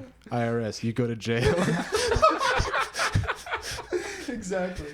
I mean, but really, like, it's funny, but it's not funny. And yeah. I mean, guys, like I've been, it's not just the financial piece, right? Like things Yeah. are broken. Oh, Okay, big time. Like if you've had a traffic ticket and you've gone to court, it's so fucking broken. Okay, like there's so many things that are indicative of this conversation that are Need fixing. just simply broken. And I mean that's a clear and finite conversation for another day. We could have a lot of conversations. No doubt, no fucking doubt. Well, let's stick to Eric, things what we do you do know what, about. what do you think about moving on from think- Mike's financial corner? I think that's great. I think you did a great job, Mike. Thanks for helping me out too, because Thanks for letting me. All right, let's move into our miscellaneous roundup. Tom Yes, Consalo, the Funny Boy Produce. sir. Do you have any questions for us? Yes. What brought you guys to this style, this podcast? What drives you for this? What's the end game here? I think if we go broad, we say that we used to do this for fun and just to, like I was telling you off mic, but like an excuse to talk to acquaintances and learn more about them and that kind of thing. And then, what I kind of was saying earlier is just personally, like, I started getting into resale, online resale. I sell on eBay, that kind of stuff. I buy stuff wherever I can get it. But I wanted to do that. I didn't really have any other options, and it seemed like a cool thing to do. And then the content that I could find was just, you could tell the people making that content were making more on YouTube views than they were reselling. Okay. And I was like, well, where's the actual content? And, I had to dig through forums of people like accidentally saying some source that they have, that Right. kind of stuff. Right. And, I'm not asking everyone to give up the secret sauce, but just But how big is your dick, right? Like it's how. the foundation of how does it work? Sorry, how does it work? I kind of just glossed I'm over sorry, it. I couldn't help it. You can cut that Oh out, my I guess. God. You can cut it It's out all if good. you I'll have. keep No, it. that is staying in there big time. Yeah, that's it for me. And then I, when I decided I wanted to do this, I thought no one better to have by my side than Mike, because Mike is, in addition to being one of the most inquisitive people I know and best learners I know, you have a great interest in personal finance at the moment, so it seems like a good I fit. do at the moment. Thank you for that so much, dude. I appreciate that. I was thinking about it earlier today, and I love that you're always just interested in pursuing a creative project, like just something, and it's already so interesting, and like we're learning so much. I love the idea of having an organized conversation. Like I love conversations with people, but I also kind of like the idea of having an organized conversation. And that sounds boring maybe, but I also like the idea that we get to tie it into, having like decent, audio equipment and things like that. But Yeah, something listenable, and who doesn't want to start their own business, right? I mean, well, that's the other thing I was going to get at too, and I love that idea of thinking. I keep thinking of younger people because they're lacking the financial education that they deserve, and I think that they might stumble upon a side hustle YouTube video, and it's like how to five best side hustles, and they're like, I can't fucking do this, and then they hear people that are doing that or versions of that. I don't want to categorize you, like I said earlier in the podcast, with small business, because I think that your business is different than Pushing that. the limits. Yeah, but you get what I'm saying. Sure, I like that people, we may be able to give younger people the opportunity to hear about people that are actually doing something that they're thinking about doing. Yeah. And they get to hear the shadowy side that's like not all, Yeah, it's not all perfect. And there's I'd be risk. Happy, I'd be happy if I only dissuade people from trying these things as well. Some people think it's all glitz and glamour. Like the Marty episode, I like for that because that's a job that everyone wants, kind of. Yeah, Everyone wants that's to be my a dream job. producer, and record music Yeah. videos and stuff. And then you listen to him talk, and you're like, it's a lot of work. It's not a lot of money, and maybe it's not for you unless it's the lifestyle you want 100%. Yeah, yeah, dude. I mean, like like, listen, if you look on the LinkedIn thing, as far as my resume goes, the night and day cold storage thing didn't work out. Frankly, if you look, there's a William Consalo and Sons. That was the business that my great grandfather started. It went out of business, guys. Right? It went out of business in, I don't know, 2006 or 8 or whatever it was. I remember. Like, that didn't work out. Right? Yeah. I didn't go into these other opportunities for that business. And then I started to go into these other opportunities. I started Night and Day Cold Storage. That didn't work out. I did fucking record label. That didn't work out. It was a fun thing. It was silly, but it didn't work out. Talk about that later.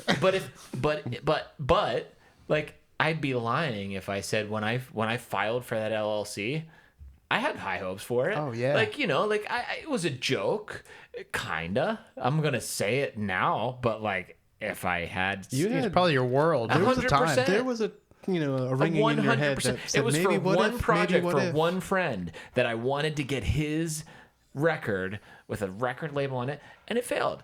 And like, you gotta have that, right? Yeah. Like, you gotta fucking have it.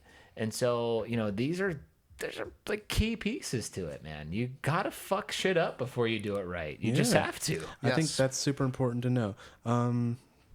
Let's keep going quick. All right, here's a good one. I've always loved to hear, just because I think it came up a little more in maybe like the Patrick one where he does kind of what I do, and Marty, who isn't with interesting people. But I don't know, do you just have like an interesting, odd experience with a strange character in your world of business that you'd be willing to share? No. Fair enough. I'm kidding. Yeah, no, I had, there's a lot of strange characters in my business, in any business. In mine, I sell perishable goods. And so there's some like shady characters that come in and try and buy some of these goods for cash. And like, it gets me thinking, like, well, I don't have to pay taxes on this cash. And these perishable goods don't Perish. always stay good. They don't Sometimes necessarily they perish. exist. Maybe So they I'm didn't like, exist. maybe they went bad, and maybe the cash. So yeah, like, So things- you have guys coming in with overcoats and they're like, "Can we buy some blueberries?" dude, straight up, straight way. the f up, like, and yeah, I mean, so no. Excellent. The IRS didn't hear that. Yes, exactly. I feel like I'm good to skip that next one if you Yeah, I want. was gonna say we could skip some things. I do want to ask about what are your thoughts on cryptocurrency? Are you interested in it? Yeah. I'm interested in cryptocurrency for very limited reasons. That's a good answer to start with, by the way. I'm interested in cryptocurrency because I'm interested in the cannabis business. That's the most straightforward answer that I can give you. Hit me with some more deets. Because although I'm far from I know where this is in going. the cannabis business, I would like to explore some of the opportunities that the cannabis business may propose to me. And with that becomes income from cannabis, of which is hard to invest in federally insured banks, Yeah, they won't even take your money, right? which is why a lot of cannabis companies insure or invest into crypto. Really? And that's the only reason why I'm Wow. Yeah. But that landscape could change in 5 years, It probably, should. right? It should. But this has been a while now. This is I didn't know feel like that. That's That's Yeah. like that's a weird. 8-year-old development or so, I'd Yeah. say. But that's your only interest That's in it. crypto. Yeah. And So frankly, you think it's a little too risky to touch? Or? I just don't have the time to invest into wanting or acquiring any more knowledge. Sure. Like when I was in finance, I was in it and it was fun and I liked following the market every day. But when you're not in it and you're not following it every day, you're not in it and you're not following it every day. Yeah, for sure. And frankly, I deal with commodities or looking at them, right? There's blueberries, there's asparagus, there's lettuce. Yeah, you I'm have in them every day. Yeah. Right? I markets have moving. an You have actual enough. I have an actual feeling for what's going to happen, right? Like So I know that You can there's- also eat a blueberry. it's right. It's fine. And it's tangible. But seriously, like I know that there are so many pounds of berries on a ship that's coming from Peru right now that I just have a feeling of what the market's going to do. You feel it, You have an right? And you're intuition going to come that out you've built up. 100%. I don't have that for crypto, and I don't want it. Fair. I don't want That's it. super fair. Yeah. Should we do a quick check-in? We have a little experiment we've been doing. I don't know if you I think I'm interested to see what his take is on I don't know this. if you ever heard these stories of like, these guys decided instead of having someone invest their money, they would just throw darts at a dartboard and pick stocks randomly, that kind of thing. Yeah. So we just decided to do that with crypto. Me and Mike each put up $1,000. We put it into 20 random cryptocurrencies, $50 each. A couple way to double up on because random numbers are sometimes overlap. Sure. And so we have our thing, and we've been. This is how long has this been in now? I did it this morning, so this is 16 days after we did the initial investment. This was 6:53 in the morning. Okay. So things changed. Markets are closed, but not crypto markets. Right. So these numbers would be different now, I'm assuming. So we're comparing it to different markets. Right. Yeah, Crypto we and did otherwise. the big indices, S&P, Dow, NASDAQ. I had a couple here that I was in. Well, I was interested in ARK. Eric mentioned Coin, which is Coinbase, the crypto Right. exchange, and then I wanted to do Comcast because I pulled my 1,000 from stock in Comcast. Okay. So I wanted to see if that was a mistake. Yeah. So far, so good. Yeah. Yeah. And then we have just it against Bitcoin and the entire crypto market. So my returns up to this morning were 1.3%, and these have been fluctuating kind of like crazy, honestly. Yeah, it's a weird it's this kind of graph. Yeah. It's going up, but it's going this way up. Yeah, a graph would be nice to show. I can show you a graph Yeah. personally. No, Eric was up 8, and Your then finger was good. the average of both of us was 5. That's good numbers. I So mean, these are Especially us. good when you compare them to everything else is in the negative. Yeah, these are the way that the color assignment would be is if we're beating them, they Yeah. would be in the green. Yep. And everything so far, every single time we've beat everything. Yeah. Like both of us. Yeah. It's crazy. But it's only been a little over Yeah, it's 2 a very weeks. short So time frame. Right, sure. But it's been fun to watch. Yeah, here's absolutely. a little crazy train of a. Here, I'll show you from the beginning, I guess. Yeah, Holy, yeah. Started there, and then it's just been like this weird. Yeah. No, it's good. Listen, like the crypto thing is really interesting to watch. It's cool. It's fun. It's neat. Frankly, like any sector is like suspect right now, right? Like, Oh yeah. you Well, know. this was the weirdest time I think for us to start because people Absolutely. classically say September is like the worst month for Right. at least like the stock market. Yeah. I personally and- think we're at a great time to buy crypto. Yeah. I know most don't people. know. I mean, most people in crypto disagree with me. I think Not as good as this time last year, but still probably a good time. Yeah. Yeah. not as good as this time 10 years ago. Yeah, you can look at that indefinitely backwards. You Fair, can say fair. that. Yeah, But, yeah. I mean, like I'm the kind of person like literally because a small investment grew so much, most of my net worth is in crypto right now. Yeah, which is awesome, right? I mean, that's fantastic. But again, like just I've learned, over the years, and it's timeless advice. Like focus on what I do well and do what you know. stick with that. Yeah. Yeah, I put years of research into this kind of stuff. I didn't go into this blind. That's Right. good investment advice. Is you I mean, clearly you should. This I went into blind. You should. The Well, random yeah, but choice we one. did that on purpose, kind of knowing fun. the asset class, Right, And we right. knew that it was an experiment, and we both, I think, at the end of the day, were willing to lose the $1,000. Right. Whoopsie daisy. You know, Right. It's, yeah. We went into that, but I think the advice is clear, and it's you don't invest into something that you don't understand, Yep. and that's very easy to follow, I think. And yet no one does. All right. Yeah, that's true. I think we can move into the plug section. Is there anything that you would like to Get plug? the word out about. And we're also going to include links to whatever you want. Definitely, at least the Instagram. And Yeah, and no, the- I appreciate that, and my answer is oddly and always not really. And it's because, like we had touched on earlier, my business is really not local. Yeah, it seems kind of insular. Yeah, and although I guess this is one of the few instances where it's not necessarily, localized, right? Like this platform could be as far reached as We don't anywhere. know yet. We haven't actually even exactly. And so I posted guess I'm limiting my mind in that thinking. So I'll plug Sunny Boy Produce while I can. Absolutely. And so, hell yeah. but again, it's funny though. It just, I guess, brings me to another topic. There's a lot of, hey, do you want to sponsor our this? Do you want to sponsor our that? And I never want to say no, but I also almost always know that there's no upside for me, right? And because I sell to New England and South Carolina, North Carolina, and Miami and Chicago and Montreal and Toronto. And frankly, your kid's soccer team doesn't do it anymore. You know what you got to do? You got to point them to this podcast and be like, no, go check out that podcast because I'll explain exactly why I will refuse that. And there you go. And that's perfect. Yeah. But it's so I appreciate the opportunity to explain that at least. Yeah. No, and like I said, we'll no, post hold links on. and things. Oh yeah, so I want to get back to. So I want to plug.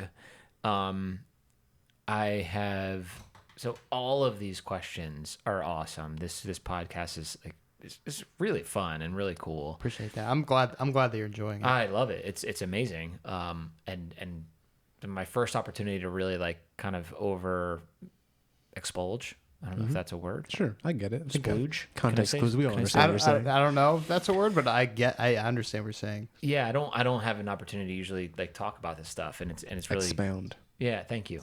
That's what we're talking about. That's what you were talking about earlier. So, but at the same time, none of it really matters ever, and so I really try and make it a point to like not over concentrate or just over focus on these stereotypical ideas of success, right? Because I don't know what it is. Do you know what it is? Like, I mean, I think you do. Like, you want to make a lot of money or you want to be really comfortable, but really, like, I think it depends on the intention. And I don't know what. I mean, for me, I want to be really successful in that I want to buy free time. I want to make a lot of money so that I don't have to worry about money, so that I can do music. Right. I want to buy freedom. Right. Like I think that I don't want to put words in people's mouths, but I feel like that's what a lot of people feel. So I don't know if that's true. No, and I tend to agree with you, but I come to find that I think that there's some type of generational gap with like-minded, between the three of us at this table, and what the expectation was with, I don't even want to say like maybe our parents' generation, but somewhere between us and someone else. Oh, definitely. Right? And well, I want to make $1 million a year. And I've said that, right? And I still do. But it's the intention, like you said. But like I've found myself constantly questioning, is that number right? Or, what do I really need or want or have to have, right? And so I've been reading a bunch about that, and I've read this book recently called Many Lives, Many Masters, and it's a fucking really gnarly, really like fucking cool book. It's not new. It was I think it was released in the late 90s, early 2000s, but it's a really gnarly, really cool read. What'd you take away from it? And so I'm a student of I'm a student of mindfulness, meditation, and centering oneself, and finding stuff that really matters, and picking your battles in life, right? So this brought that mindset to a whole different level. Like I really like it, I don't want to get really, really far into it because it can get super spiritual, but it resonated with you. it basically brought science to reincarnation, okay, and what levels of consciousness and spirituality and success, I guess, so to speak, could be or could mean to anyone. And so like, you know, these levels of reaching, you know, success, and how many lives it may take or may not take to get there. And so you know, lessons that are learned in this kind of karmic sphere that we kind of, you know, find ourselves in. Just super cool. And again, I don't want to get like super weird or super gnarly, but I highly suggest. Many lives, many masters. I can't imagine that there would be a negative takeaway from delving into that piece of work. I think that's an amazing plug. I wrote it down. I'm gonna buy the book. Yeah, if I can plug anything, that's what I'll plug. Cool. Yeah, All right. That's my. Thank you so much. Absolutely. We have one final segment to end the show. I believe Mike wants to run this game. No way. I kind cannot. of inferred that you did earlier. Okay. I mean, if you really want me to. No. If you really want me to, I'll try my best. I'm just saying the person with the money runs the game. So if you want to put up the money, I just felt bad because you kept putting up the money. Yeah. Well, whatever, man. You buy the beer. Yeah. Let's do this. You know what? What are we doing? Yeah. All right. So we have a little game going here. Okay. It's $20. I'm gonna keep talking. Mike gave me the keep talking signal. Mm-hmm. Anywho, he knows how the game works. So the game works. You ever heard of the prisoner's dilemma? No, I've not. I'll give you a brief background on that because it's the basis for the game. The prisoner's dilemma is essentially two people brought in for a crime, and you know, they're being interrogated. They have a choice to make. They can either rat on the other person, true or false, doesn't matter what it is. If they rat on the other person, then, you know, that's their choice. And if otherwise, they could, you know, hold firm, don't rat. Okay. And so in this scenario, the police, they only have the evidence that's given by the prisoners. Okay. So what happens is one of three things. Either person A rats on person B. Okay. Person B rats on person A. All right. Or they both rat or none rats. Four things can happen. Okay. So you know. Yeah. Right. But the first two are basically the same thing but flipped. Got it. So either they both rat, no one rats, or one person rats on the other person. Okay. So we're taking that into this because in that case, you know, we're talking prison sentences are the end result of this. Right. That's our person A rats on person B. Person B goes to jail for life. Got it. Person A goes free. Got it. And vice versa. If they both rat, they both go to jail for say 25 years. Okay. And if no one rats, no one goes to jail. Okay. See, so that's the dilemma. What's the right thing to do? Either morally or via game theory, you know? Shit. So we're going to take that into a different aspect. So I have $20. Okay. And I'm going to give you both the option individually. I'm going to talk to you one at a time here after this and say, you know, do you want to split the money or do you want to try to take it from the other person? Right. So if you both try to take it, neither of you get any money. Right. If one of you tries to take it, they get all the money. Right. And if you both agree to split it, you split the money. Okay. That's the general principle. The problem is you never really know what the other person's going to do. Right. So, I mean, he's been on a couple times, and I'll tell you what, the first time he split it, he said, I'm always going to split it. But the next second time he didn't split it. Did I? You did. You did. Oh, yeah, because I thought Martin was going to... You thought the other guy was around gonna a little bit. Yeah. So Marty the villain. Mm-hmm, you even said it yourself. I think that was what really, really put me over the edge. Yeah. You were like, he's Marty the villain, baby. And I'm like, yeah, he's going to steal it. Wait. You just gave, like, your impression of Eric was, he's Marty the villain, baby. It's Marty the villain, baby. Exactly the same. I know, that's great, but like it was really perfect that you added baby after that. I just can't put enough stress. I do add baby a lot to things. I don't know if I added that or if you said that. I don't know. I have no idea. Either way. All right, who's running the show? I am. Okay, So, all right. I run the show, baby. Mike, if you could please Me leave and the Tom, room. baby. Okay. All right. If you guys don't like me, I have to talk to Tom alone here. All right, he's out of the room. Now, you've been presented with the options and Mike's history. What's your plan here? So, the thing to do in business, right? This is a business financial thing. Because I set the table as I'm a mindful person.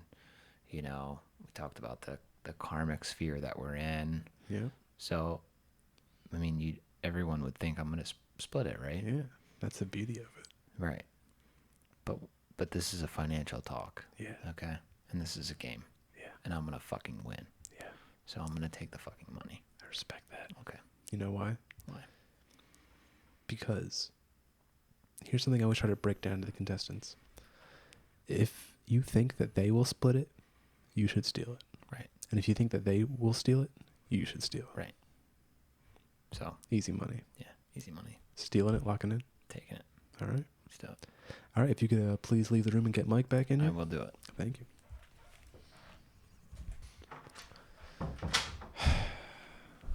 I feel like we've been here before. I think so. All right, Eric. Mike. Tell me with your eyes. I'm not going to look at you yet. Tell me with your eyes what Tom did. You're hiding something. You're hiding something. I'm showing you money. You're hiding something interesting. Why would you hide your eyes? You'd only hide your eyes if Tom did something Naughty. bold. No, Am I right? This isn't about Tom. This is about you, Mike. Okay. Don't flip the script. Know what you're doing, you son of a bitch. I just want you. All right, you tell me. What do you think? No. What do you think of Tom as a person? I love Tom. Yeah, you love him. So you'd never steal money from him, would you? I think. I mean, I don't know. I think I love Tom so much that I'm considering splitting the money with him. Considering splitting the money. Now, Is that a funny concept to you? I just want to remind you what I always remind you of. If you think they'll split it, you should steal it. And I don't want to do that. And if you think they're going to steal it, you should also steal it because fuck them. You know what I'm saying?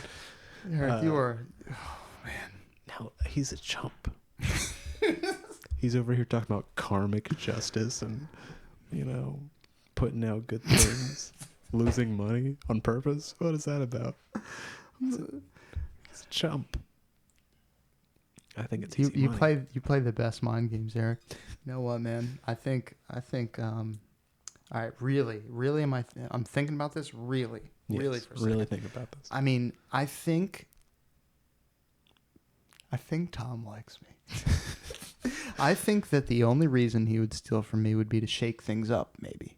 Shake him up. Shake it up, you know? Mm-hmm. Because no one's done that, right? No one has tried to steal from you. That's correct. Why did it take you so long to remember that? Because I have a bad memory. I've had 3 Tom's beers. not going to do it either. But, so, how does that help you? Yeah. Do you think he's the kind of guy who would shake things up? I'm not on or against you here. You should know that. I think you're trying to get me to...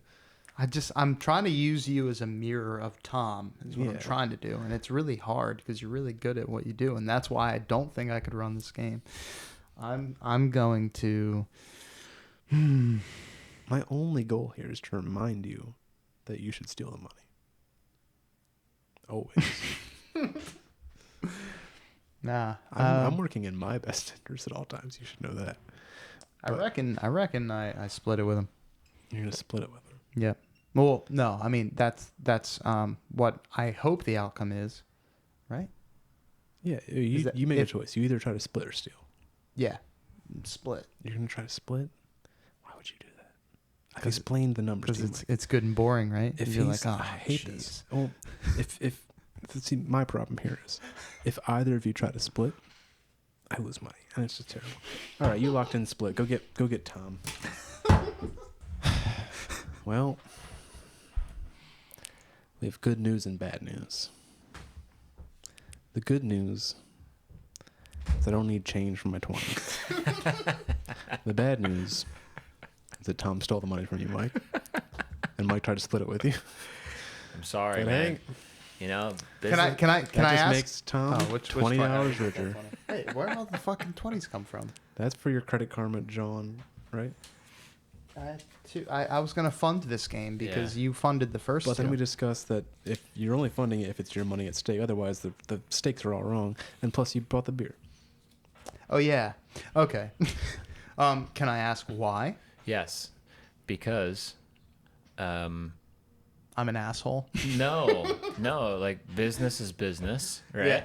I set the table for vulnerability with the karmic sphere, Mm-hmm. and I had an opportunity to kind of capitalize on it, right? And so, like, I didn't really mean for it to be that way, but that's It how it worked really out. is. And if we've learned anything about Tom, he views the resources on hand in the moment and makes the best choice. You know, he tries to trim the fat. I like that. I like. And you were the fat. Fair. No, very fair. I like this game a lot, and I love that. I think this is the first time I'm actually really seeing why you like to implement it in the podcast. It's really cool because it's like now I need to look at the game through the lens of the entire conversation. Right. You know, and I think that's I learned that from this particular episode. My thing with Eric was I'm thinking of the game in a vacuum. And I told Eric the only reason why you would steal from me would be to shake things up because the first two guests elected not to do that. Right. So it was just like in the game, nobody's done this. Let me do this Right. just to be random. But it was more like let's think about the characteristics of the person that is in the episode today and what he talked about. It's really interesting. I like it. And two, sorry to interrupt, please. but like that's like the tightrope we walk, right? Like, you know, I literally just got done setting the table for this karmic sphere and like, you know, what's worth what and all this shit. But at the end of the day, what are we really here for? Is it that? Probably. Right? Yeah.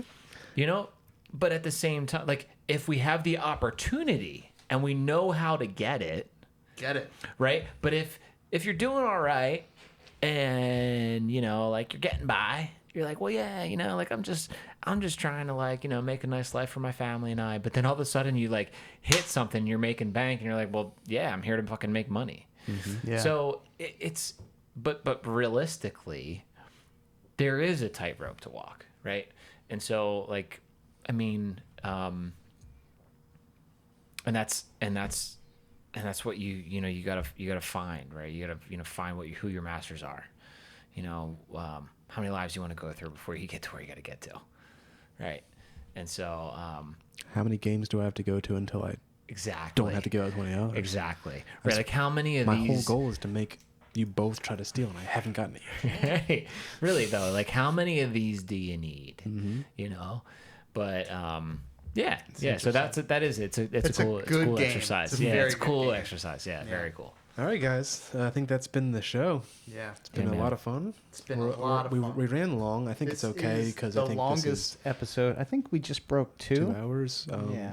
But yeah, I think by far the most interesting, and we had the most to dig into. Yeah, I had a Thank lot you of very fun, much man. for that, Thank you Tom. guys. No, my pleasure. Thanks for joining us, Tom. My I pleasure. appreciate It's awesome. that. Yeah. All right. Signing off. Signing off. Let's go talk some more elsewhere. Yeah. All right. See you. Bye bye.